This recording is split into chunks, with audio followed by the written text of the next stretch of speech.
No. Actually, you're right. Let's do the countdown first, and then we'll do the big red logo. That'll be the first minute's intro. Gotcha. So normally we want to get a hook in the first 3 seconds. Okay, we're streaming. So,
good afternoon, everybody.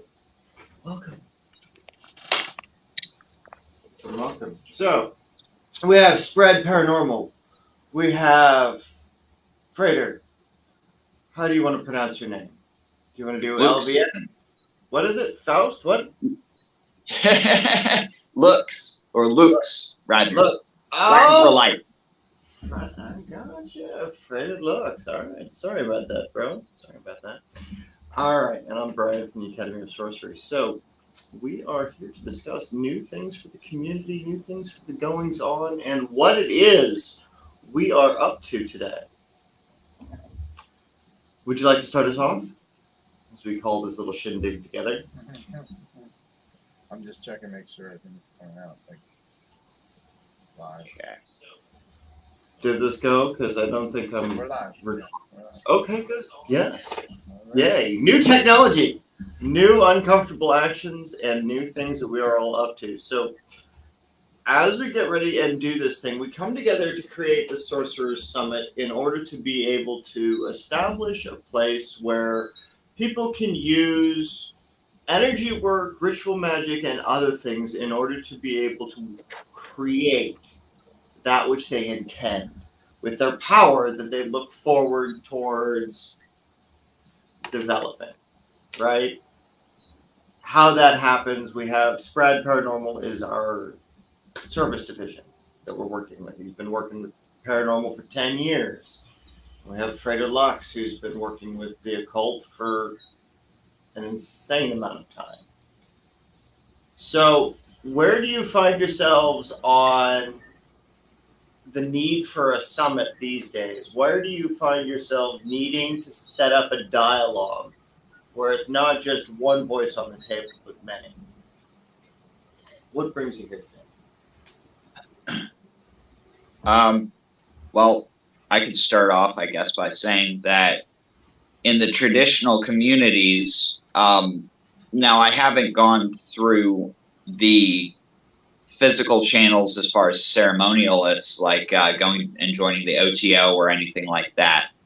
But I've been involved in Asatru and several different Florida-oriented pagan circles, and it's their way of unifying is interesting because it's kind of loose, you know what I mean? Like loose-fitted clothing. It's not super stuffy and really, pomp and circumstance. And but there's a lot of splintering that I've noticed, which leads to an ultimate fracture in the group. And I should like to format a community that is able to keep itself in check by, maybe like weekly meetups and hangouts. That's what I liked about the Asatru, is that the way that they were doing this by no means is a reflection of every single community. This is just these small local, subsections that I had been a part of and seen how they worked over time, their way of mitigating small grievances or whatever in the Asatru community and realm was they would have local, like, weekly, bi-weekly, sometimes monthly, depending on, you know, what was necessary. Like if it was like around a major holiday or celebratory point, they would then all get together and maybe they would cut back an extra weekly meeting or whatever, since it was like a conclave, and they would all generally get together and celebrate this one thing, put aside, you know, whatever projects, whatever differences, and meet and be able to discuss their personal workings and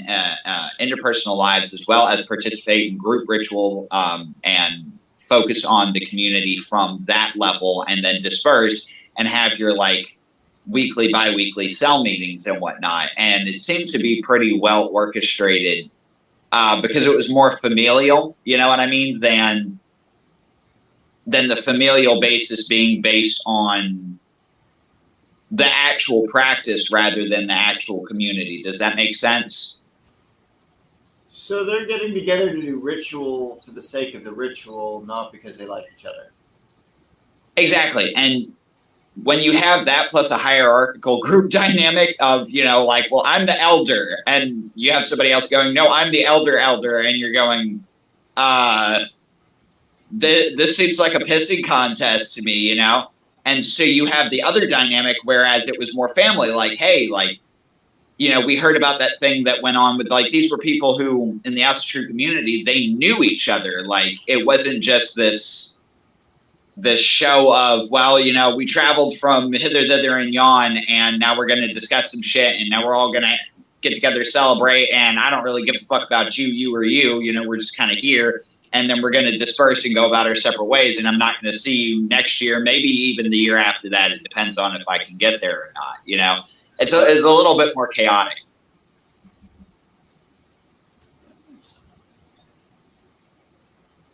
So, as you're going through and you're feeling that the need for this in the community is chaotic, and it breaks down because people don't have a sense of gathering and joining together for commonized ideals. I'll say commonized because we're working towards making a common ideal. Yes. What it is we want. We don't have preconceived notions of, hey, I'm coming into this thing. Hey, there's already preconceptions. It's like, no, we'll see what happens as we build it, and we'll build it into the community where you are now to where you could be. Well, let's walk side by side and we'll get there together. Exactly. You know? Exactly. Which like we came up with the 3 points the other day when the three of us were talking. That threefold idea and idiom grew from understandings that had been previously had, but were cultivated in the moment, like Brian was just saying. I'm just putting a more flowery spin on what he was saying. From my understanding of it anyway, is that it's got to be organic, you know? Because if it's preconceived like that, then it can be, you know, you can get all types of things that can be read into that, you know, power plays, weird dynamics that are unbalanced and polarized more one side to the other, and people just stop participating. Maybe it doesn't feel as inauthentic. That would be the word. Yeah, inauthentic. Yeah. And as sorcerers, we must strive for authenticity, at least where and as much as possible. So, Mike, what do you have to say about that? What do you think about the need for coming together as a community with regards to S.P.R.A.D and your work with the Academy and the things that we've been building over the last few months? I'm in agreement. I mean, like, it'd be nice to have a place where we can all come together and, you know, the conjurations and incantations and stuff that we've been doing, personally, me and you, just showing the results of that. You know, I don't know about you, but I've got some freaky things going on after that. So it'd be nice to meet up and just converse with notes and I mean, don't get me wrong, the Brotherhood's great, but there's not a place where there's other like-minded people doing the same thing. You know, Yeah, balls that open things because they're curious. You know what I mean? Like, yeah. So, would you say that we need a place where people can practice sorcery for the sake of the arts of sorcery, yeah. where they can go deep, where they don't have to worry about the religious approach, but at the same time, they have to have the same kind of priestly devotion to There's their really own craft. nothing religious about it. Our ancestors did it. I mean, way back in you know, I mean, Right. it's ritual. It's honoring. It's communication. So, on the application of honor and communication, there was a book I was reading yesterday by a fellow named Brian Citron. It's called Wild Expectations. It's about the divine and the act of God in his life and as he views himself as a Christian prophet moving forward. But he was talking about this fellow named Dr. Andrew Newberg from the University of Pennsylvania, who was doing brain scans of people who were in prayer, meditation, ritual, and trance states. He was monitoring the different areas of the brain lights up, and the quote that I pulled from this book the other day was, the brain scan showed frontal lobes, the area which controls language, lacked activity when a person prayed in tongues as compared to when they prayed in English.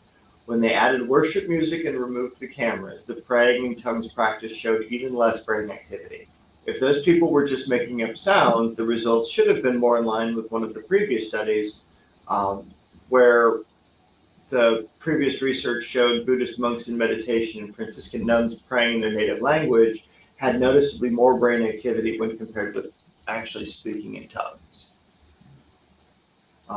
And that was that was out of his Wild Expectations book, which will be published, going to print soon, published 2023. So it's early release on that information. Fun spoilers for later. It's a good book. I mean, now's the time. Honestly, now's the time to be doing things like that. I don't know how many of you guys know. CERN just started their Large Hadron Collider up yesterday. You know what I mean? And they're going to let it run for 4 years. You got 4 years. What all kinds of things can you pull in and experiment with or converse? You know what I mean? Like in 4 years. Like, you could do a lot with that. Yeah, I don't know about you, but I'm curious. Like, you know what I mean? I've talked to these things. I've come face to face with these things. Like, show me. So on the ticket of show me, there is a couple of ideas that we've been bantering around about in the private chat between us before we come public with these ideas. And some of those have been creating public rituals with intent to demonstrate aspects of magic. Now, do we want to do this with established rituals from the liturgical histories of Crowley, from the OTO, from the AA, whatever we get our hands on, rip them up and rewrite them? Or do we want to create our own based upon the mechanics of different themes? So like next week, now this... Sorry, say the last part again. I didn't mean to cut you off there. Oh, I was saying, so like next week we could talk about the Bornless Rite from Crowley and how we would redo it, or those kinds of things. And then we have one ritual we focus on rewriting or reworking once a week, and so that way we have a content of, okay, well, if I was going to do this concept of a ritual, how would I walk it out? I think those personally, I don't know, Mike, how you feel about this, but dude, I like the idea. Okay, so here's how it processes in my mind, right? If you're gonna do it, and this is the ironic part about all of this too, right? This is the irony that's underlying the whole idiom. If you're gonna do any of this, it's got to be consistent to some degree if we're going to be trying to note and observe results. Okay, so that's why I mentioned that I would love to be your archivist for the actual practical application of these things, is because to note the difference and to be the scribe, to sit there and watch, the crowds and whatnot, to see the ebb and flow, to come back to, okay, I'll give an example, right? William S. Burroughs did a form of time magic where he would go to a spot, right, in like, say, Chicago, and he would go to downtown Chicago and he would record the noises that were happening at a particular time of day. He would come back for 3 days and do the same thing. He would get different recordings, and then he would play the feedback in that area and see if it didn't work time and space. Now, he did have weird things happen. He would have messages come from the tape reel and whatnot when he played it back. A lot of people didn't take him serious because of his drug use. But he was doing these things a long time before that. Those were meditative techniques he was developing and applying. He just used altered states on top of that to try and Nothing wrong with that. see, okay, well, what's that? Nothing wrong with that. Crowley did it. I'm sure Solomon did it. I'm sure a lot of people did it. Oh yeah, man. It's funny because you can note the fact that a lot of idea in the modern mindset of the scientific community is that if you're going to produce results like that, it has to be from a clear place. But when you're changing the apparatus, i.e. the observer observing, and you're changing the paradigm, you might notice different things because you're wiretapping different senses, kind of like Brian was just talking about with the whole liturgical part about tongues and it lighting up different areas of the brain. Yes.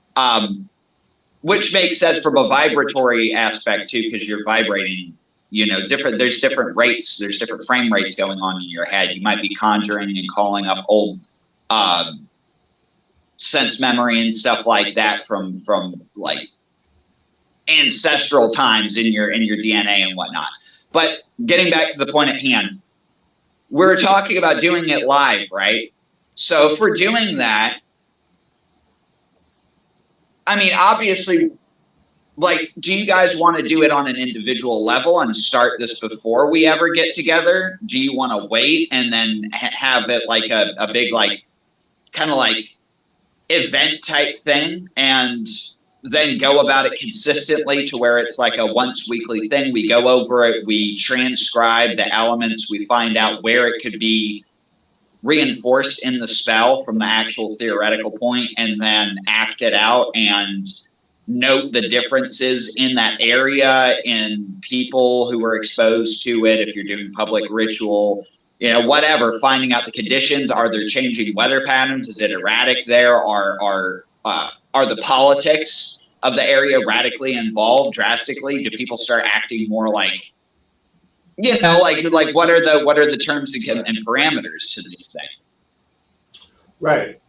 So my thoughts are that we would, in a sort of podcast-esque fashion, we would spend maybe 2 weeks in development, maybe 3 weeks in development, like good couple hours solid, like, well, this is what the ritual says, right? And then we'll go through and say, okay, well, this is the ritual that we're going to look at. This is how we're going to apply it. And then the next week, we pick elements of it and we say, okay, well, this is what we applied from it. And so we talk about it and we give lead up. Okay, so we've practiced with this ritual. We've practiced with this ritual. So there's month 1, month 2, month 3.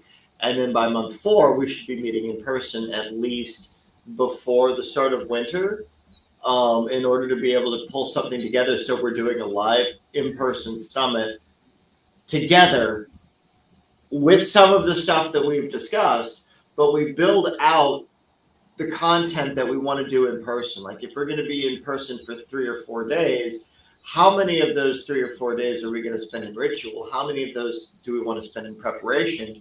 And wouldn't it be nice if when we showed up to the live thing, all of our tools are already done, ready, tested, they work in small capacity. All we have to do is put them together in large format.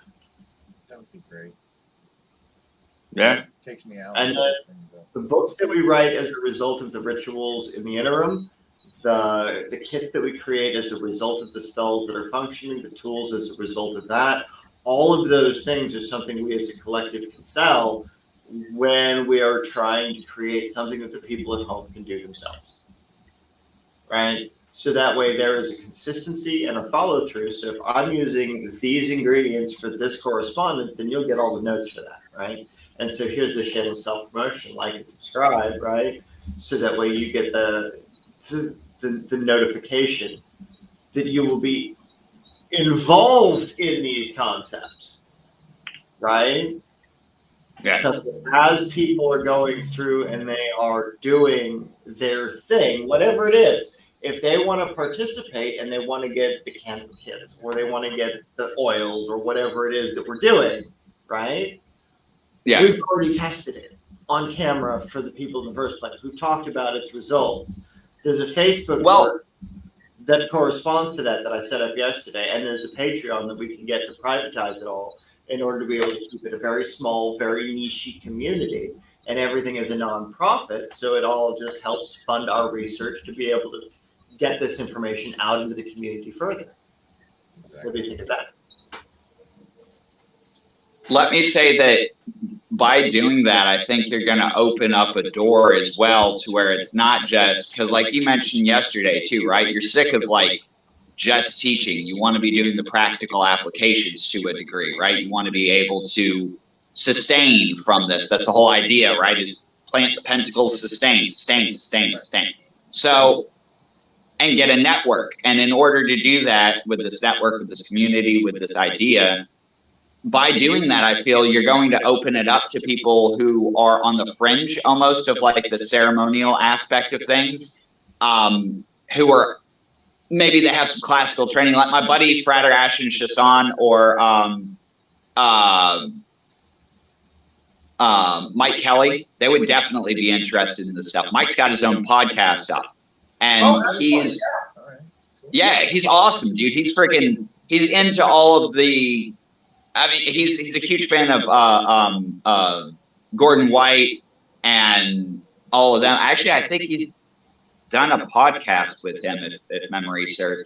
But yeah, hilarious dude, awesome, really great in the community, been around for a long time, comic book series and all that other kind of shit that he does that's told from a magical paradigm, and in and of itself is a hyper sigil. She's a huge fan of Alan Moore too, as you can tell. That's a big influence. So he would probably be interested in seeing reworkings of Crowley's rights and you know, all kinds of other, you know, very traditional shit, pull shit from the black pullet or whatever, and see if we could. Yeah, why stop there?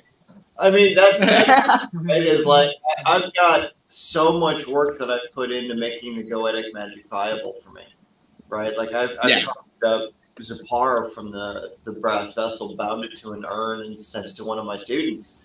You know, and he's been using it for almost 4 years now. You know, there is protocols for that. There is a training program. It's like, yeah, you want to have those things. Yeah, you want to be able to interact with the spirits. Yes, you want to be able to have the thing in your house on a regular basis. That shit gets tiring, guys. Like, there are better ways to magic than doing that stuff, but it's a starting place because it's so complicated. Most folks don't fuck with it. So when I get down on like the mechanics of how to break down, like, okay, well, I'm doing this thing here, and I'm doing this thing here, and I'm doing this thing here. It's like, that's a whole class. Like I said, I can teach this stuff, but I don't want to teach that unless people are already familiar with how intense it gets. And it gets intense. You know, it took him 2 years to convince me to make it that thing. Like, it's not like it was a slow process. It's not like I'm like, oh, yes, I'll just make you a thing from... No. You know, it's like it took him 2 years of study, 2 years of minor magic, 2 years of other spells and doing other kinds of things before opening up that can of worms, as it were. You know? Yeah. To me, the Trithemian method's a lot easier, in all honesty. I mean, you're not working with the same group of spirits per se. You can... I've seen people do conjure work to kind of work it almost like the whole, what was that? Amadel rites and rituals and shit like that, using the angelic to compel the demonic. Yeah. And doing the whole Solomonic rites and whatnot. But the Trithemian method worked with me. You know, just a little scrying ball on top of some wax, you know, that was positioned on the candles.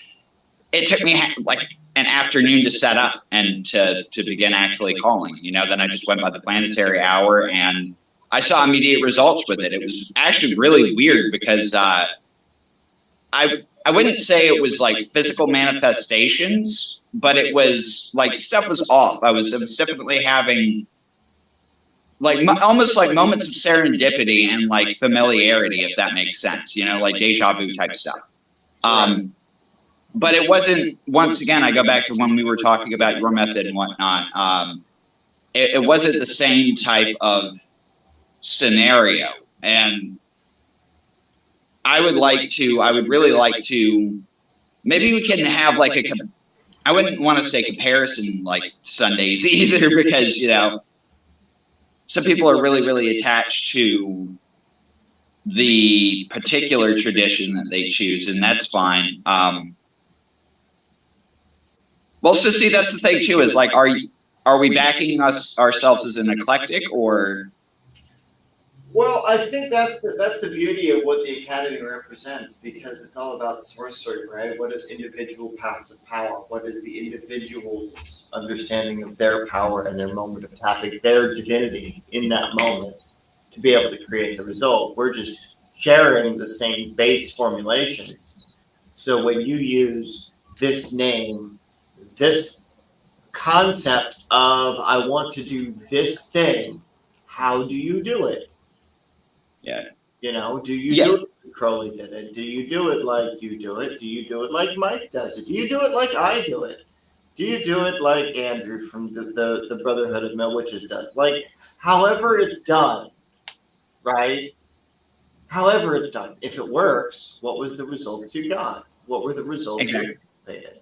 Like, and that's why I want to specify, like, you calling it a Sorcerer's Academy is super important, because of the fact that maybe too saying some words about that in the beginning of each episode. Like, remember, this is, you know, like a sorcery group. So if you come from a tradition, you're more than welcome, but feel free to experiment and to explore around. You know what I mean? Like, maybe saying something like that before we reconstruct these rituals. The whole idea is, look, they did it. It worked for them. We're not trying to yield an exact result. You know what I'm saying? We're going to mess with it a little bit, and we're going to see if it can't be improved upon, or if it just fucks the whole thing and it doesn't work at all. And if so, what are the vital components to the spell, and why does it do what it do and how it do? You know, like. Exactly. Exactly. You know, and so that's the thing. So, like, the Academy of Sorcery, where did I get the name to name something so audacious as that? Well, the Academy is an old concept where you get together and you speak to learn, right? You speak to others in small collectives to learn and to grow. That's what an academy is. And sorcery, in some cases, is from the root to sort lots. Right? Yes. To see fates. Well, what do we do best but other than to sort the information and determine what path of fate we want to go down based upon the information available at hand? How is that not how we approach life as magicians, as a culture? Exactly. How is that anything other than the greatest profound thing that any individual who walks the path of occultism could possibly do together is to create intentional groupings of individuals where they can communicate their idea, they can learn and they can grow, and they can produce product, they can produce community, they can produce service, they can produce everything that they ever wanted to, so long as they talk to others and they work with others about the paths and available information in front of them.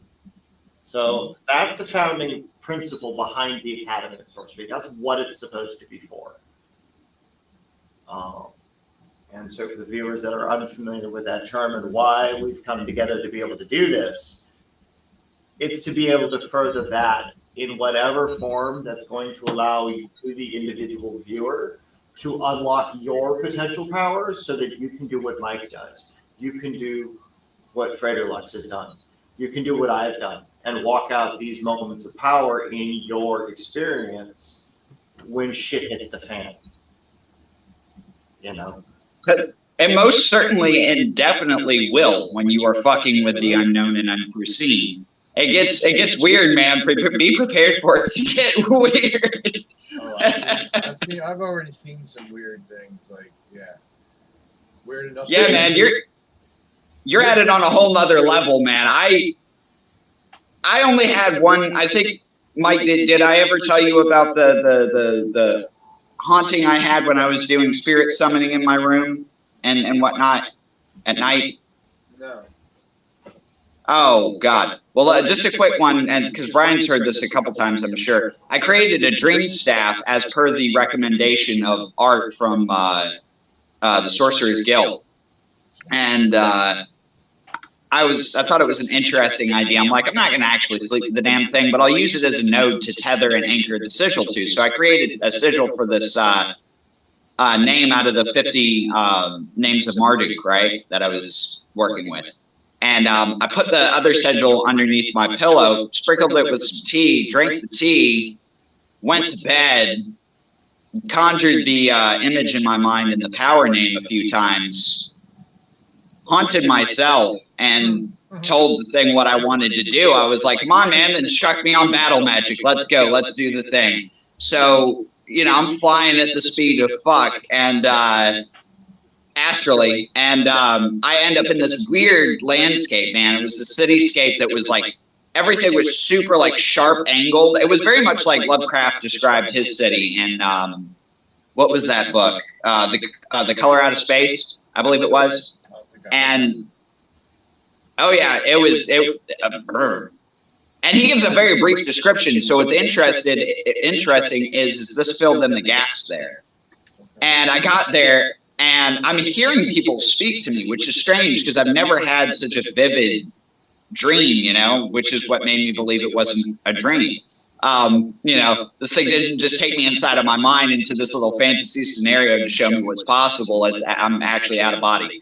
And, they're like, oh, this fucking asshole, I'm like, well, fuck you, man. Like, we're just here, I'm chilling and whatnot. I'm like thinking to myself in my body, like, where am I? And how often do I frequent this place that they know me enough to call me an asshole, and who did I piss off?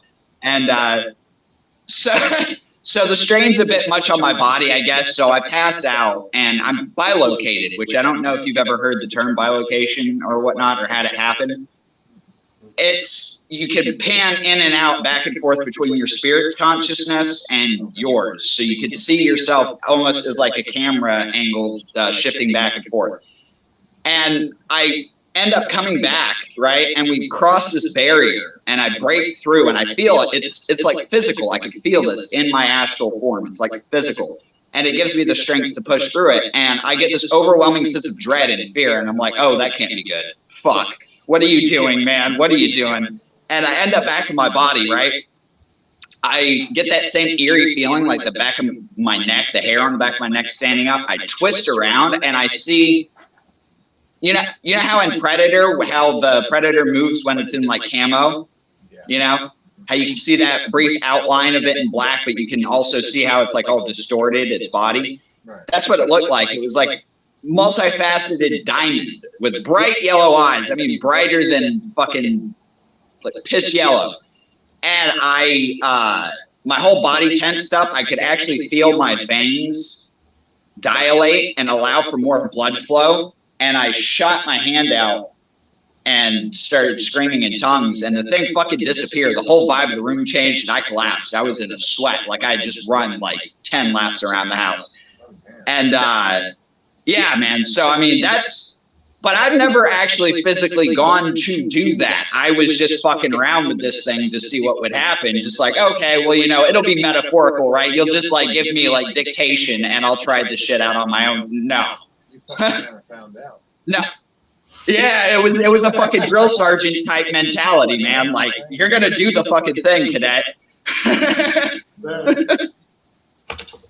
I'm sure Brian's gone through that to some degree or another, in the early days especially.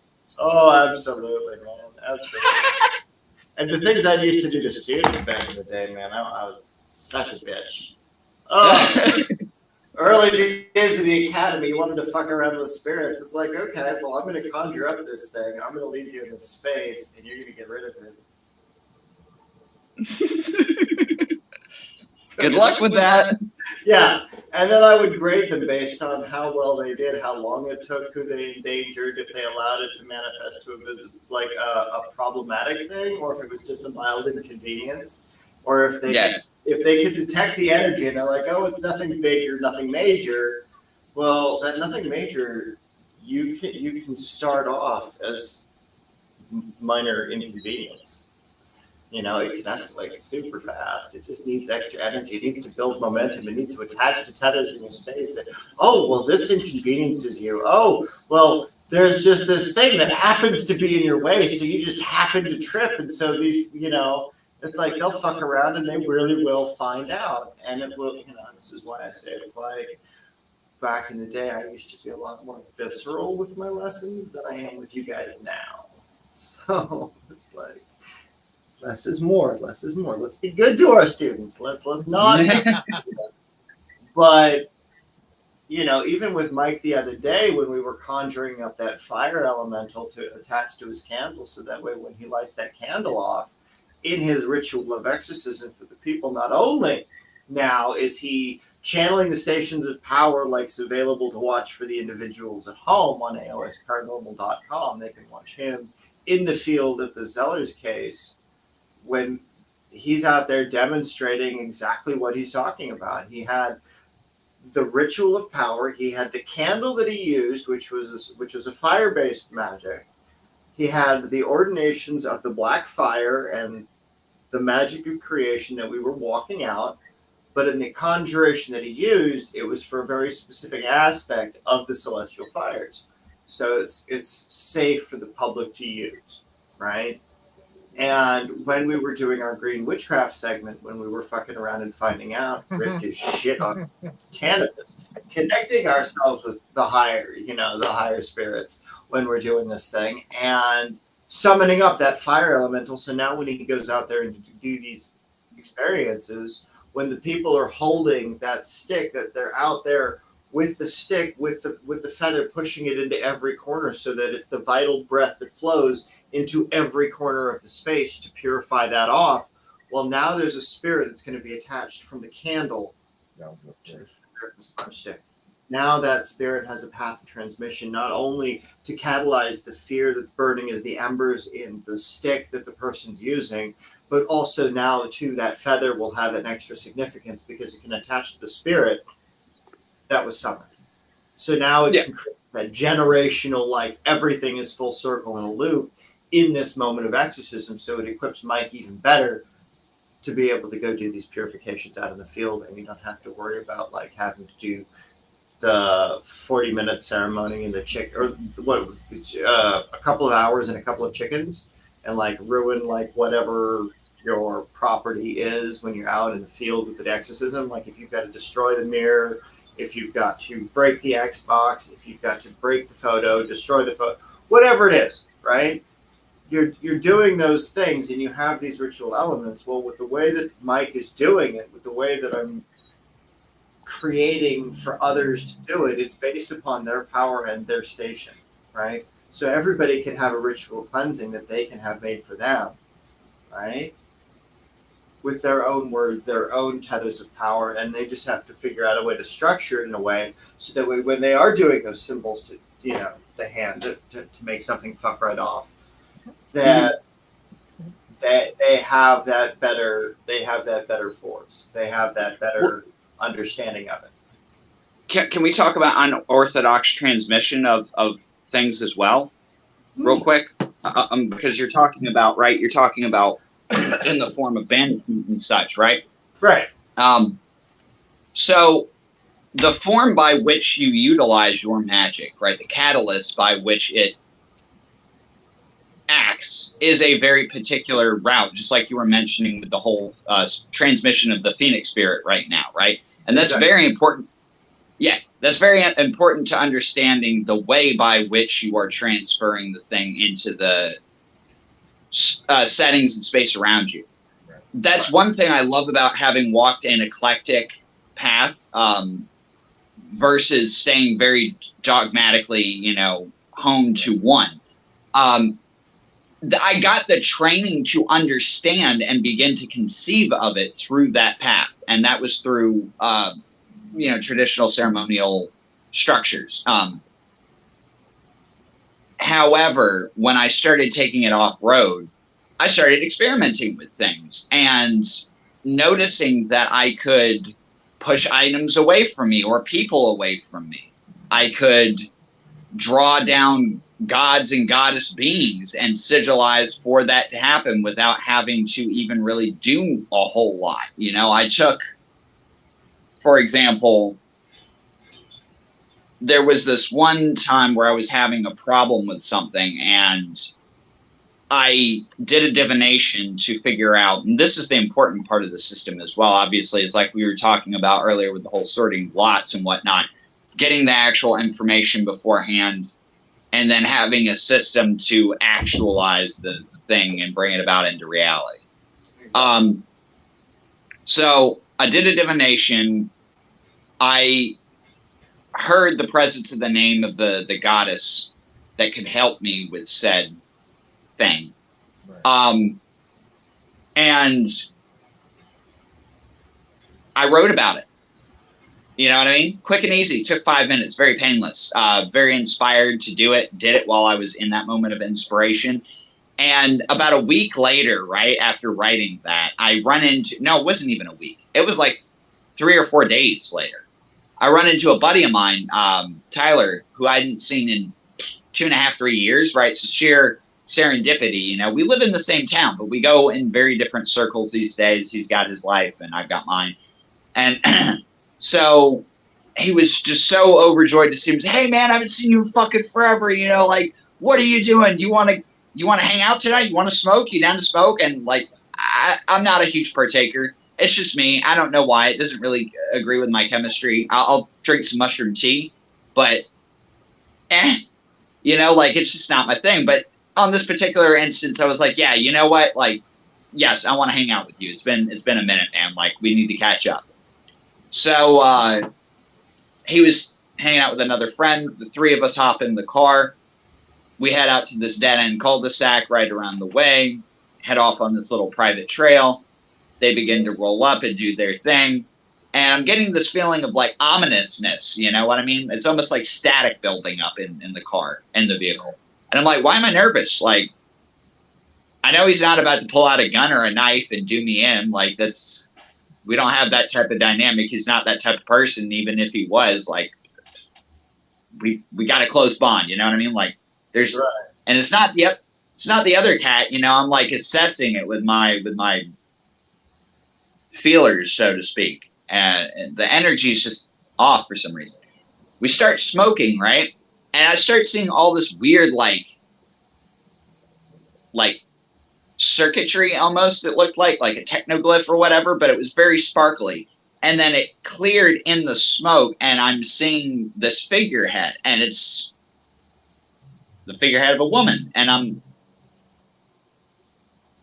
now keep in mind, I've forgotten all about this because I just kind of like written it offhand, just like, whatever, it's done. I put the book away. I didn't look at it. I didn't sit there and focus on it. I just wrote it. It was done. Then this happens like 3 or 4 days later, and the being identifies herself as Athena. I can really fucking help you. You should probably contact me on a more formal basis. That's it. Summoning spell. Didn't need to do anything else, and was completely flabbergasted because I was like, you move time and space just to, like, it, you know what I mean? Like, and I realized that what a lot of that was too was there was that old thinking that was being corrected, you know, that by dealing with the source of the thing itself, you are internalizing and almost like leaving an imprint of it. It doesn't matter whether you've invoked it, whether you called it into you. It doesn't matter whether you summoned it. Just by having the interaction that's so bizarre to your normal senses, to your unrefined senses, and touching it again and again, it changes you. It changes that outlook. And I was remembering that piece of me that had been brought up dogmatically, which is that you have to petition and you have to have supplication. There has to be this grand show of shit. And I just blew the dogma out of my own being within 5 seconds. You know what I mean? That's all it took. So I really agree with the fact that we're calling this the Sorcerer's Academy, man, because, like, I mean, I don't know about you guys, but like, if you have the option to be able to do both, like if you have the space to do it, like honestly, if I had the space to do it, I would have all the accoutrements that Brian has.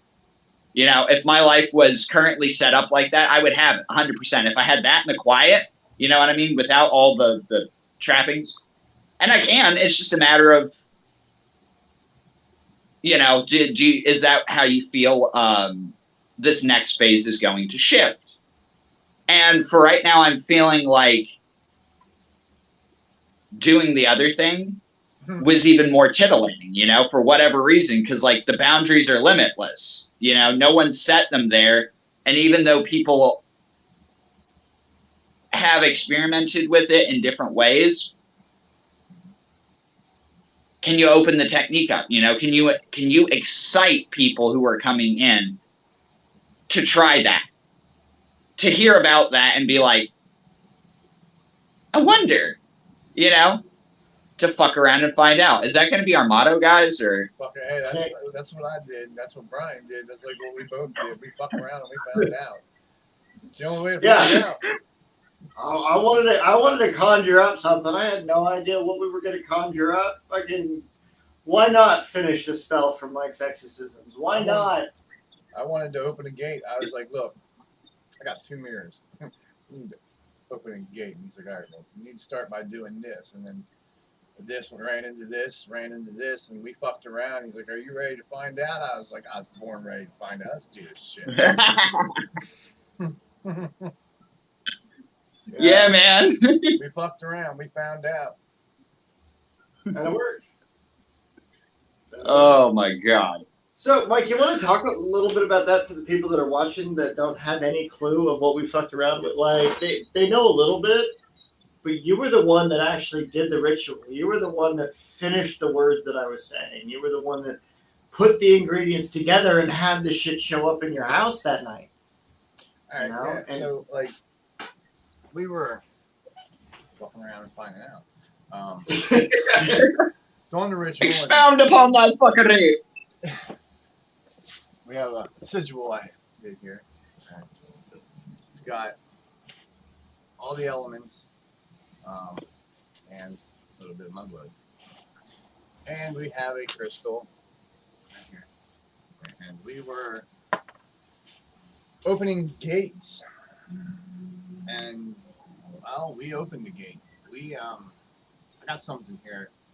I haven't been able to catch it on camera yet. It's very sneaky. But I was sitting here the other day, and I heard this rustle.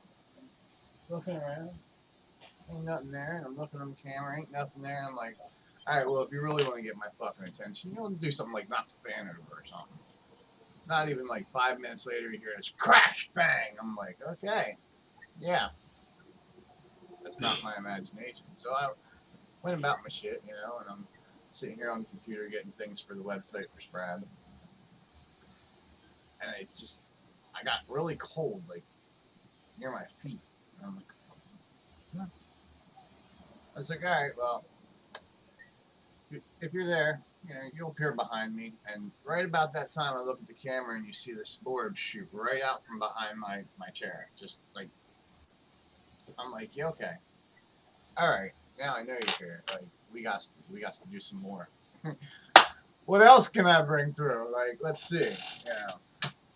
We fucked around and found out, and I'm ready to find more.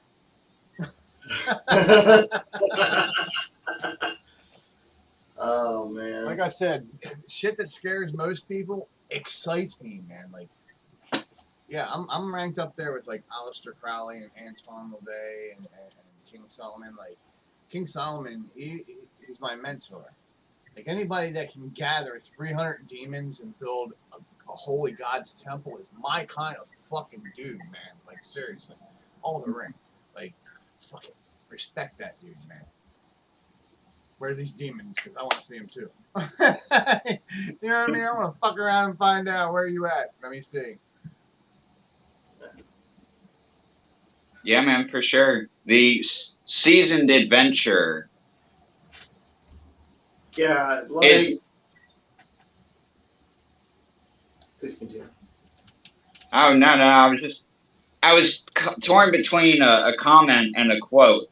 And I think I was going to initially just say the seasoned adventurer should be somebody who is really hard to distinguish from a madman.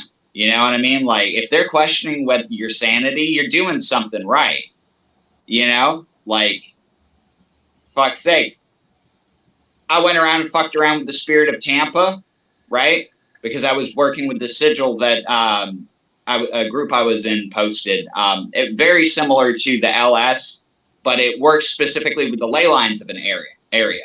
So you can literally carve it into a place. You could draw it onto something, or you can sit there and draw it into the air, whatever, and work with the local energies of the city in and of itself.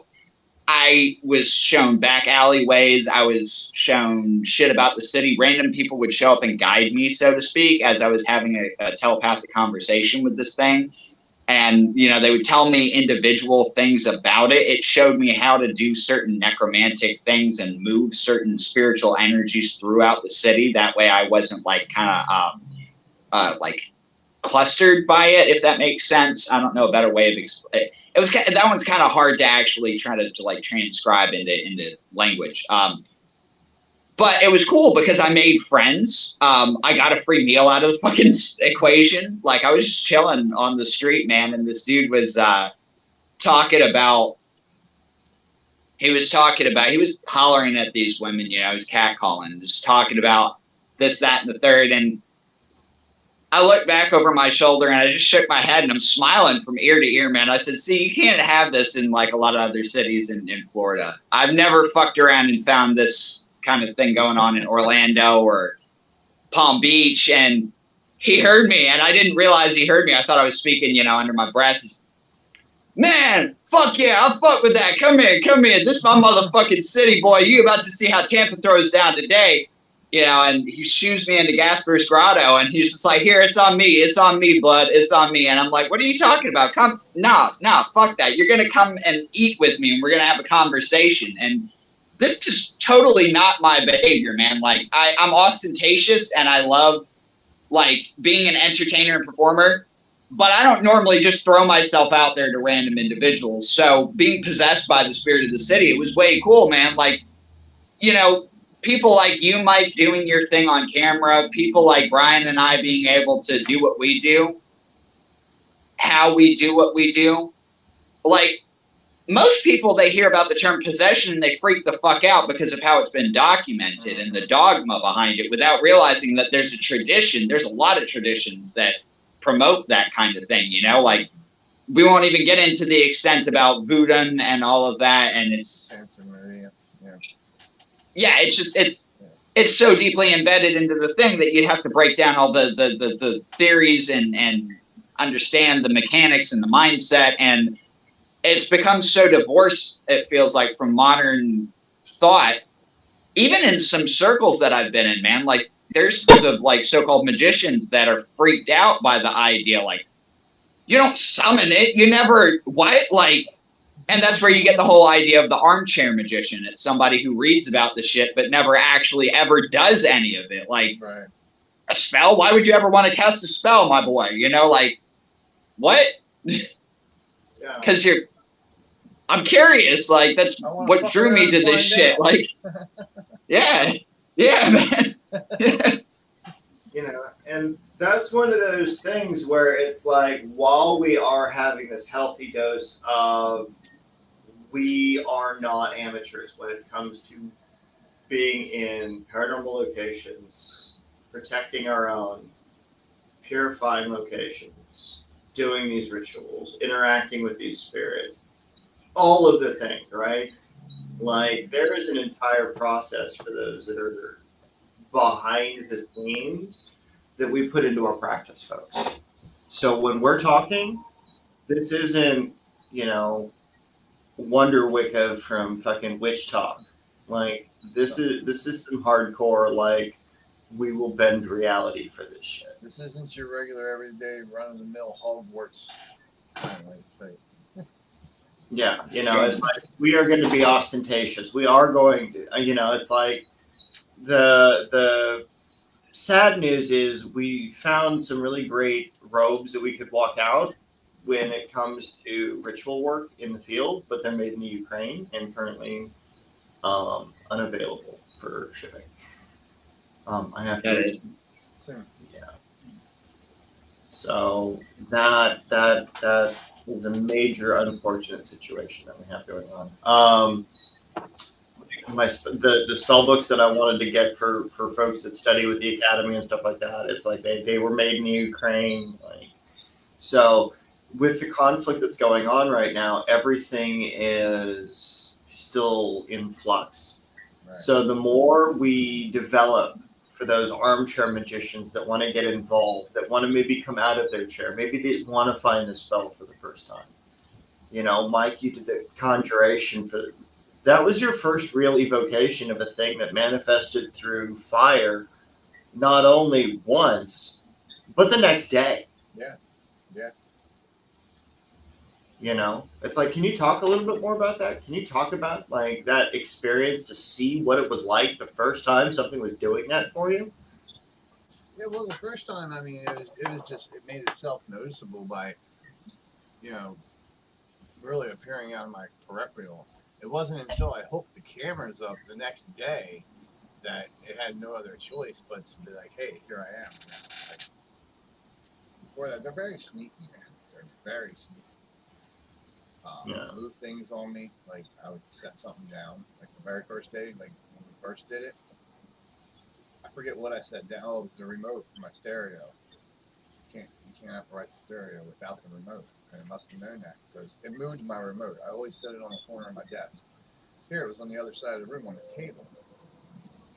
And I'm like, come on now. Like, I never go over to that table unless I'm reading tarot. And I haven't read tarot for somebody in like a month or so. So, you know, it started with little things like that. And then, like I said, yesterday after I hooked the camera up, it started to do other things like knock the pan over and, you know, make loud thumps in the kitchen when nobody's in the kitchen.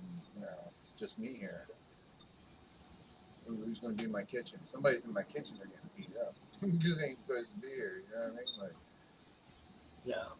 So all the thumps and bumps and it's noted, it's documented, and now it's on camera. So like, I literally got it on camera. So that's excellent. I'm gonna bring some more friends in for it to play with, so it stops fucking with me. Yeah, right. And that's one of the beautiful things about what it is you're doing as one of the members of our little cabal here, as we create these new kinds of expressions of what power can be in the modern era. And one of the beautiful things about your setup is those cameras. You know, one of the technological things that I'd like to do is to be able to get you equipped with as much of the modern swag as possible when it comes to good technologies, when it comes to we're all going to get a camera set up. We're all going to be able to see and measure, okay, we're conjuring spirits with that Xbox Connect thing, right? I was going to say that's my next step is to get Yeah. one of them. Because, I got the cameras, it shows an IR, but with the SLS, it'll actually show the energy. It'll put an outline to an energy, and that would enhance our out in the field time. Yeah. A lot. So figuring out a way to mark in the space, figuring out a way to get into the space is paramount to what we're up to, because I know our magic works. I know each and every one of you guys' stuff. It works. It works solid. You know, I can trust you guys. When it comes to what we're doing out in public for free for people, or what the way the rituals are structured, or the way that people are coming by this for their own practical application of it, right? There are many layers to how that will come to pass. You know, that'll come in the form of video tutorials, that'll come in the form of print media, that'll come in the form of pamphlets, spells that we can create, and kits and baggies that we can send out to people. Be like, all right, well, you're in the shit and you need something, right? Well, the Academy is a 501c3, so if you donate, then we'll be able to send out stuff for free to members who are in the ship that need stuff, right? So then we can set up a path of donation that way. And so when we are doing all of these kinds of things, when serving others, it's not just about us. It's not just about the power that we have, but it's how we use that in service of others. It's like if we're going to create these rituals like Crowley was creating to be able to tap into the spirit of Babylon, or, like you're talking about creating a spell that will link you to the consciousness of Tampa, right? Well, what happens if you get the conjuration for the same thing for Spring Valley or the spirit of San Diego, or if I conjured out in LA, like shit, when I was living up in San Francisco back in the day, I used to walk around and have interactions with that city. Like, talk about some wacky shit. Like, right? LA was intense, man. I know what you mean there. Fuck. So, yes, sir. Where do you guys want to start for our next meeting? Do we want to bring people on? Do we want to have a meeting? We're going to ruffle some feathers if we start screwing around with terminology like exorcisms and spirits. So do we want to bring on Christians as our next, like people who walk out faith and they pray and they speak in tongues and things like that? There's that gentleman, Brian, and his girlfriend who I've talked to, and they're interested in coming on. And so maybe we could get them on next week, and we can get something set up later today so we can meet these folks first. But would you, for the people that are watching, know anybody or want to do anything? Guys, speak up if I'm overstepping, but like that would be willing to be part of this discussion. All right, so like who? We're live on Divine Sorcerer's channel on YouTube, so this goes out to you guys as well. If you guys want to pop up on the Sorcerer Summit and fuck around and find out. Yeah. That's cool. Yeah. Yeah, man.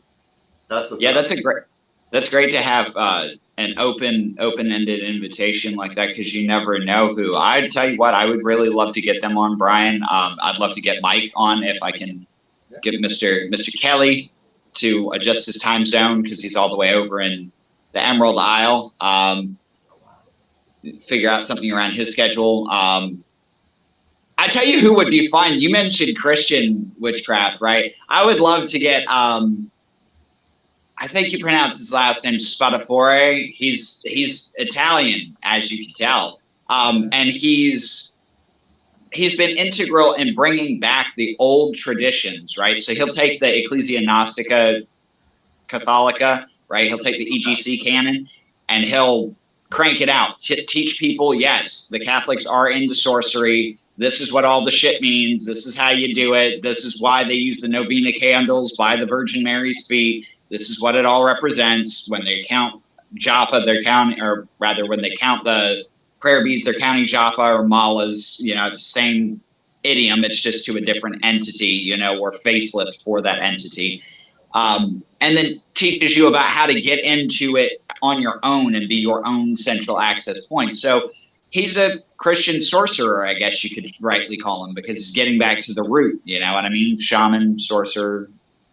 And I don't know that you would want to necessarily confuse the title, because some of them do have more indigenous connotations. So, and here's the difference between. So let's set it up real quick before we head off today, as just a little bit of a, what do we mean when we say sorcerer versus shaman versus mystic versus healer versus medicine man versus all of these different terms? What are your expressions of what those terminologies mean? What are your guys' understanding? And I'll go last on this one. Okay. But when it comes to, let's start with Mike, and then we'll go to yours, Frater Lux, because everybody's got a slightly different variation of what it means to be a sorcerer. Everybody's got the most common motif is you are a black magician summoning up demons to do your bidding. Right. Which not all. Yeah, we're summoning stuff up. Yes, they're doing our bidding. Okay, next. What else? I'm not evil. But yeah, right. I don't think I'm going to go last. So, Mike, what like the difference between what you know of what witches are, what sorcerers are, what all the different things are as far as what you've experienced in the last few months when you're interacting with these communities, and then we'll go to you, Fred or Lux. Well, I mean, you know, my idea of a sorcerer, you know, and again, this is just me, but it's one who closely resembles a gray witch. They know both black and white. They know chaos magic. They know vampiric magic. They know, you know, they know all the realms. They're in tune with the earth. You know, they don't have one particular deity. They deal with all deities. You know, they just live for the betterment of the earth and humanity. They, you know, when I had researched, the reason I call myself Divine Sorcerer is because of that fact. Everybody thinks, oh man, sorcerer, they're evil, they do black magic, they eat cats and they'll kill your babies and this and that, and that's not even, I mean, like, you can talk to most people that know me. I'm like the kindest guy in the world. I'm a big teddy bear, you know? But I know a lot of dark things. I experiment a lot in the dark realm. Like, that's just me. I feel home in it. You know what I mean? Like my intro says, the darkest dark is the brightest light. You know what I mean? Like, I'm here. I'm trying to teach people the truth. You know, that it's not evil. That you can remain in contact with these beings and deities, and they're not, you know, for the most part, out to get you. There are some maybe, but it all goes back to our ancestors and how they interacted with them before the Dark Ages. So, you know, knowing white and black, you know, chaos and vampiric and fairy, you know all of it. You don't know just one. You know, like, what made sense to me was somebody told me, well, how would you know somebody's using black magic on you if you didn't know black magic? Yeah, that's a good idea. You might be a white witch, but what if somebody sends a you know, a harm spell towards you or something? Like, you're just gonna think you're getting sick and dying. Like, you know what I mean? Like, you want to know your enemy. You want to know what they're using. You want to be prepared. Because I got news for you. Not everybody's on your side, especially in this kind of dealing. You know what I mean? This kind of environment, this kind of community. There's a lot of people that say they are, you know, and it's just they're fishing for information, but at the end, you're the bad guy. You know, there's a lot of people out there like that. So, number one for me was get to know your enemy. You know? And then from there, it just started to be like, well, this is, you know, this is what I do. You know, I'm a necromancer. I read cards and stuff like that. So, I dabble in a lot of it. To me, a sorcerer is just that, somebody that dabbles in a lot of it, but in reality is there to help the community and the betterment of humanity.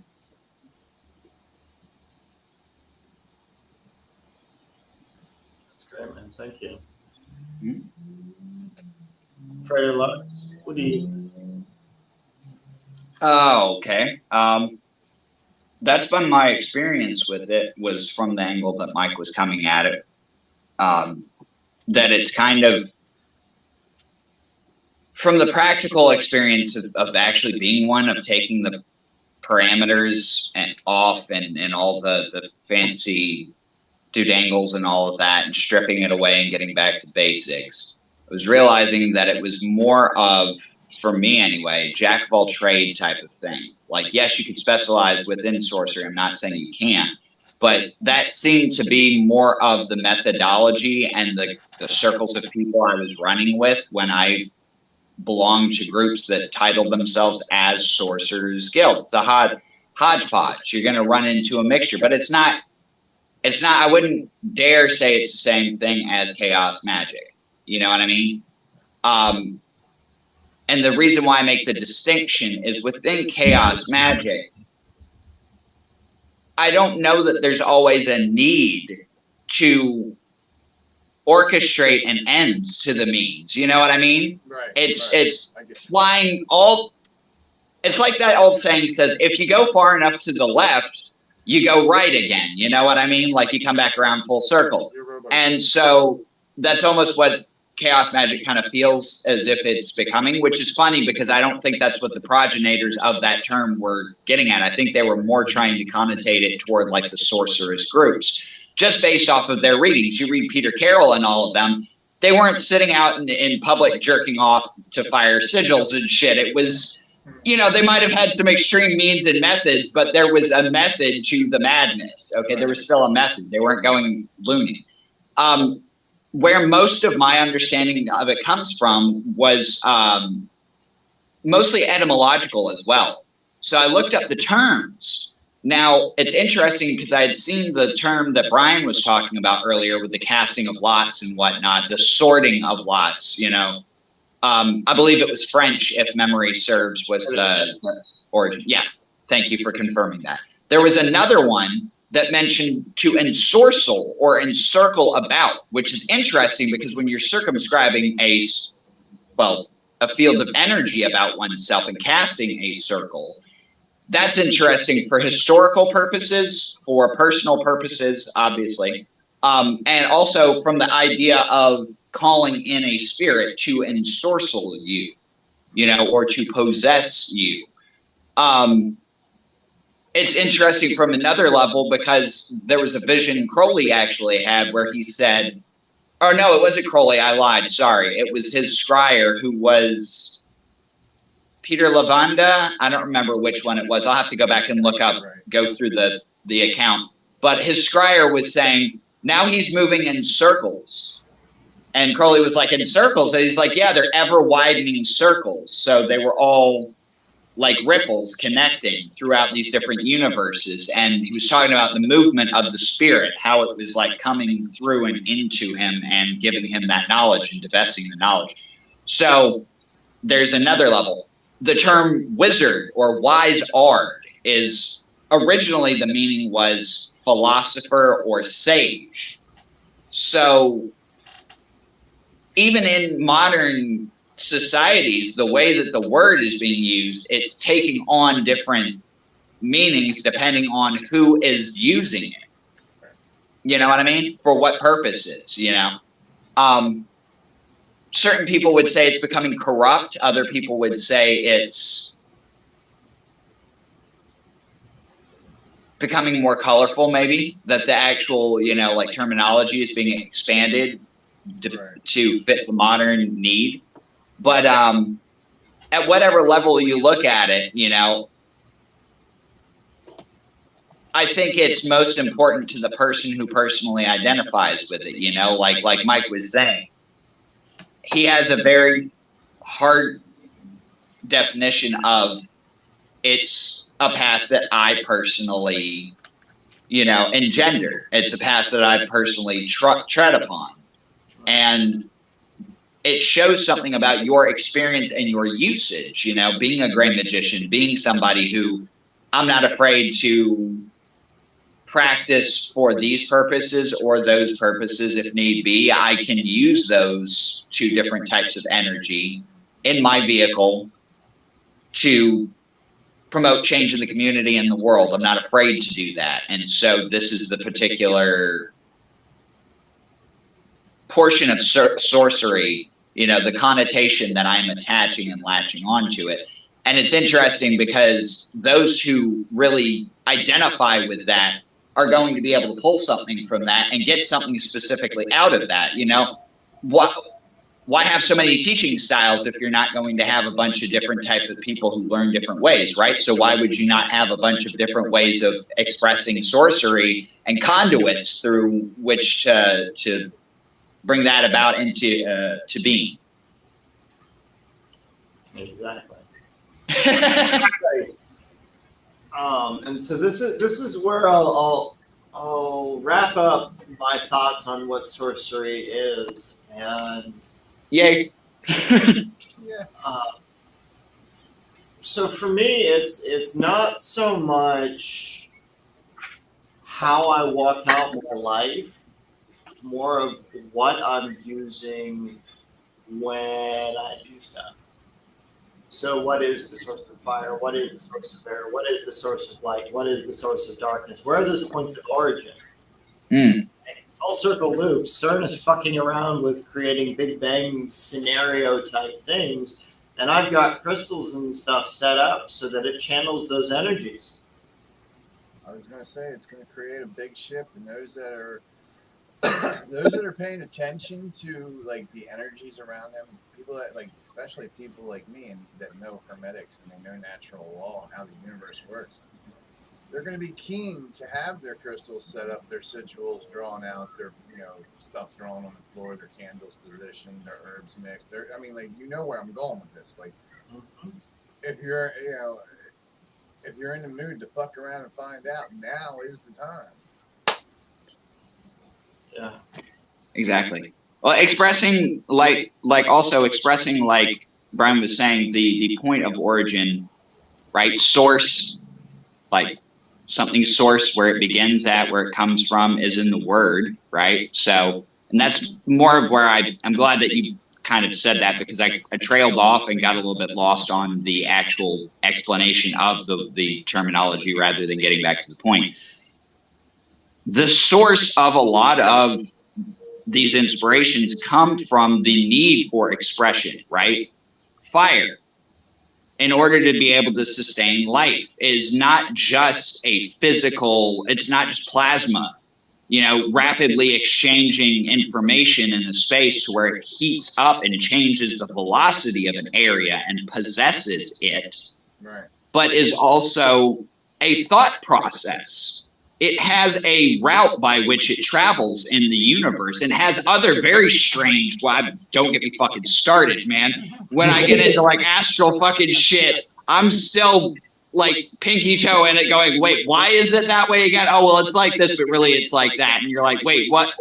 Oh, because, there's a mathematical formula that's here that actually is showing me something that is beyond my current perception as a human. And as I interact with that thing, that particle in space, that idea, that physical form, inevitably, I begin to understand how not only am I as an elemental being tied into it, but how it projects itself and experiences itself in me and you and fucking the sun in the sky and non-local suns and other. Yeah, man. And that's when the shit really hits the fan. You're like, oh, I'm beyond fucking around and finding out. Ah! I can't turn it off. Help. Yes, turn it up. Let's crank this shit up. Because I'm happy you brought that up. And then it's for me, and then I'll go, add on to that, because it's the study of the interactions between the relationships of, are those the kinds of energies, when I draw that into me or into my space or into my spell, is that the kind of effect that I want that to be replicated in the spirit of the people that are around the spell, the subjects of it, the targets of it, the clients for it, the environment afterwards, all of these things that I've done in order to create this thing, this beautiful thing for this client, this purpose, this whatever it is. It is channeling the divine grace into the moment. And I say the divine grace in that it is the thing where we are not, the thing where people can never be. It is the light that moves between universes. It's like the unseen thing that connects point A to point B. And it doesn't matter if point A is like string theory here, or point B is like across the fucking universe on another goddamn planet. It doesn't matter. One thing happens here, it happens there, and you can do like this thing here and this thing there, and then like boom, and it's unified, and boom, there's a gateway, and then I start talking nonlinear time magic. So I'll shush. That's what I'm here for, though, man. Like that's this is day one, for Christ's sake. I mean, we're already an hour and 20 minutes in. Like, should we let these poor folks have a break? Or I know, right? We can't cram too much into their brain. Let's save some for the next meeting. Exactly. We can go over the notes they have now, because I know for me, like when I first started doing it, I wasn't prepared. Like my first banishing spell, Brian helped me with that, and that took so much fucking energy out of me. I was not, dude. I was down for like a day and a half, couldn't move. Like I was so weak. Like I poured so much intention. That's another thing people gotta learn too, how to not put all your energy out when you're doing conjuration, because that shit will fucking hurt you. Yeah. Well, that'll knock you flat, man. I was doing one spell once. I got knocked out for about 6 hours. I woke up, I was on the couch, sat down afterwards with my cup of water still there, I'm drunk on the table, like, what the fuck happened? It's like, oh, you're out now. Right. Energy reset. Like, that's for sure. I can't tell you how many times I've moved in circles like that, circumambulating, getting tired, getting dizzy, forcing myself to fucking keep on doing the thing, sit down at the table, commence the writing and whatnot. Actually, the episode I'm referring to was the first time I ever performed that particular type of magic. It was with a planetary spirit. And I mean, I just got my shit rocked. The only reason why I actually made it through that, I think, is because I was on mushrooms, and like I did the original portion of it without any type of substance. I was channeling the energy. It was like an hour and 45-minute long conjuration before I actually, because what I was doing was I was channeling from the first hour of that Wednesday morning in and further onward, right? And delineated back to a process where I was going to just bless each individual item that was consecrated for that spirit, right? That already had all the individual sigils. I put them under the feet of each table, because in my mind I was like, oh, well, I'm going to just, have it be the way that the table was set up. I had it set at an angle, so it was making a octagon. Sorry, it was making an octagon in multiple dimensions. So the octagon is on multiple places, on the flat part of the table, on the actual table itself, channeling it and arcing it into the ground, and then working its way around the circle in the cone of power. That way it's continuously drawing it, from here down to the table, down to the floor, back around, siphoning back up. And I took those mushrooms and I wrote the rest of the entire day. To this day, I haven't actually been able to do that type of work without the aid of something else. It was heavy. So I get it. It'll be cool to see what we get up to next week. So, do we have topics for next week? Are we going to announce anything that we want to do specifically? Like, what's the next steps that people can look forward to when they see us same time in a week from now? That's a good question. I mean, do you guys want to research individual topics off of here and then try to come up with something? Do you want to make an announcement now? Do you want to just say, hey, fuck it, let's just go ahead and choose a ritual and start doing the deconstruction, reconstruction process? Or let's pick a book that we have access to. I'm thinking the Liber Abba. Okay. Just because it's Crowley's big blue book of stuff that he never got to finish when he was alive.